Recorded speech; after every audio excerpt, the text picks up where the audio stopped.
She did not fall because she was old. She fell because nobody told her what was disappearing. Evelyn was 67 years old when she came into my emergency department on a Tuesday afternoon.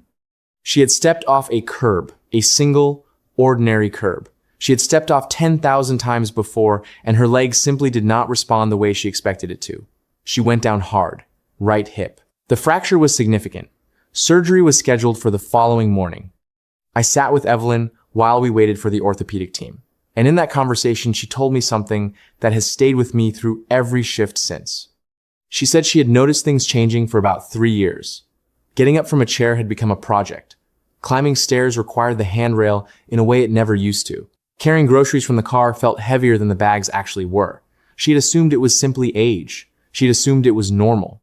She had assumed that what she was experiencing was inevitable, the natural tax of growing older that everyone eventually pays. Nobody had told her that what she was losing had a name. Nobody had told her it could be measured, monitored, and most critically slowed down and partially reversed with the right information applied consistently over time.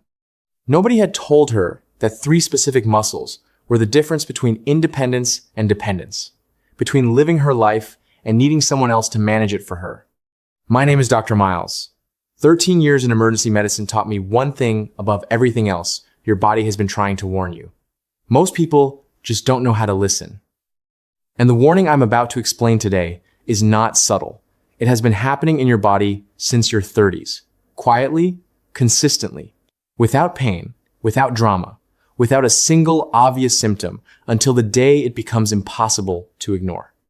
That day should not be the day you fall. Before we go further, subscribe to this channel right now. Hit that bell and turn on every notification. What I am about to share is the conversation that should happen in every doctor's office from the age of 40 onwards, and almost never does.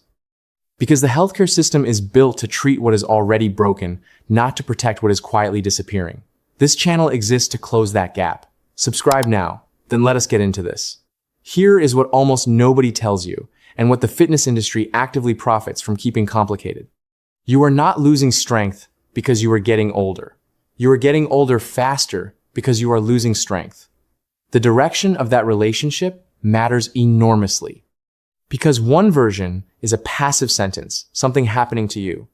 The other version is an active one, something you have far more control over than you have ever been told. The process is called sarcopenia. The involuntary, progressive loss of skeletal muscle mass and function that begins in your 30s, accelerates through your 50s, and by your 70s has cost the average inactive person between 30 and 50% of the muscle mass they had at their peak. Not a little, not a noticeable dip, 30 to 50%, gone. And the 3 muscles I am about to describe are not random. They are the ones my colleagues and I watch disappear in patient after patient, the ones whose loss shows up in our emergency department as fractures, falls, and the quiet, devastating loss of a life previously lived independently. Muscle number 1, the quadriceps. Stop for a moment and do something while you are watching this. Sit in your chair. Cross your arms over your chest. Now stand up. No hands, no momentum, just the muscles in your thighs doing the work they were designed to do. If that was easy, good. Pay attention anyway, because it will not always be. If that required effort, strategy, or a subtle shift to use your arms, despite the instruction your quadriceps are already telling you something critical. The quadriceps, the group of 4 muscles running along the front of your thigh, are the primary engine of every sit-to-stand movement your body performs. Getting off a toilet, rising from a chair, climbing a step, getting out of a car. These are not gym movements. These are the movements of daily independent life. And research published in the Journal of the American Geriatric Society found that quadriceps weakness is the single strongest predictor of fall risk in adults over 60, stronger than balance scores, stronger than medication use, stronger even than previous fall history. Evelyn's quadriceps had been weakening for 3 years before she stepped off that curb. The curb did not cause her fall. The 3 years of silent quadricep loss did. The rebuild is not complicated, but it is non-negotiable. Sit-to-stand repetitions, the exact movement that tests the muscle performed daily. 10 to 15 repetitions, progressing over weeks to a single leg variation. Wall sits held for 30 seconds, building toward a minute. Step-ups onto a stable surface, leading with the weaker leg. These are not exercises. They are deposits into an account your future self will desperately need to draw from. Muscle number 2, the glutes. Here is the confession I need to make. For the first 4 years of my career, I paid almost no clinical attention to gluteal strength in my patients. I assessed fractures. I treated acute presentations. I managed what was in front of me. The glutes were not in front of me. They were the background architecture of mobility that I assumed was someone else's concern. I was wrong. And I started understanding how wrong I was after the 7th or 8th patient in a single month who presented with a hip fracture following a low-energy fall, a fall from standing height, from a curb, from a single misplaced step. Not high-energy trauma, ordinary movement that the body simply could not manage anymore. The gluteus medius, the muscle running along the outer hip, is your body's primary lateral stabilizer.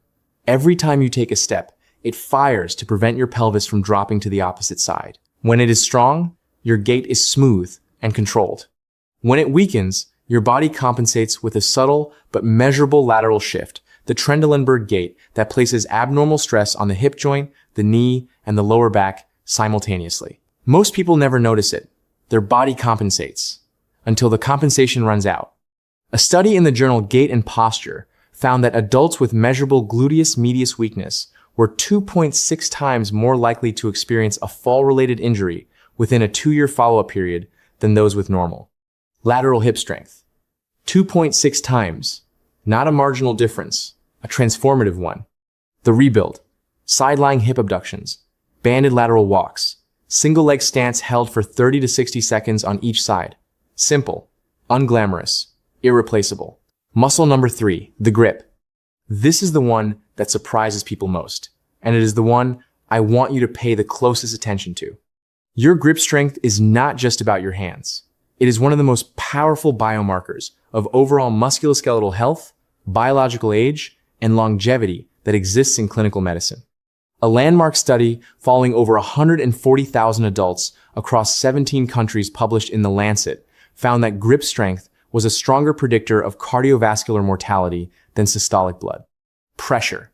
Let me say that again clearly. How strongly you can squeeze predicts your risk of dying from heart disease more accurately than your blood pressure reading. Grip strength declines because the small muscles of the hand and forearm atrophy with disuse, but they do so as part of a systemic pattern of muscle loss that reflects what is happening throughout the entire body. When grip goes, it is rarely going alone. Clinically, reduced grip strength is associated with increased risk of cardiac events, longer hospital stays following surgery, higher rates of post-operative complications, and accelerated cognitive decline. It is the window through which the entire musculoskeletal system speaks. Test yourself right now. Find something cylindrical, a water bottle, a rolled towel. Squeeze it as hard as you can for 10 seconds. Is it effortless? Uncomfortable? Genuinely difficult? That effort level is information. It is your body communicating the state of something that extends far beyond your hand. The rebuild. Dead hangs from a bar for as long as possible. Farmer carries holding heavy objects at your sides and walking. Simple hand strengthening with a resistance ball. These are the least glamorous exercises in any program and the ones with the highest return on investment for long-term health and independence. Evelyn was discharged from hospital 19 days after she came in. She needed a walking frame. She needed home assistance for 6 weeks. She needed physiotherapy for 4 months. She had lived independently for 67 years. She lost that independence in a single step off a curb. 3 years before that curb, her quadriceps were already weakening. Her glutes were already losing their stabilizing function. Her grip was already declining.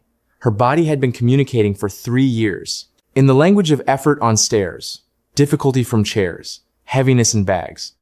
She did not know how to listen. Now you do.